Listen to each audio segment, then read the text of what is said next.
Next Tuesday is California's primary election, and voters will be contending again with what's often called the jungle primary. It's a rare bird. It's only used in 2 states, California and Washington. In a more traditional primary that most voters are familiar with, the Republicans would be running against other Republicans, the Democrats against other Democrats.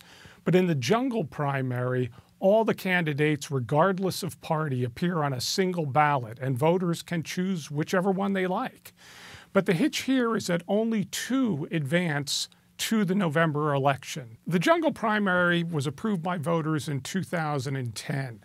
This was an idea that was promoted to bring more moderation to the candidates. The idea was that by having all of the candidates on a single ballot, they could cross the parties and appeal to votes to both sides, producing in the end perhaps a more centrist candidate. Whether or not that has worked out is very much in debate. Some studies that have been done suggest that perhaps there's not that much change. Others suggest perhaps a slight change, but it's really only been in effect a relatively short time.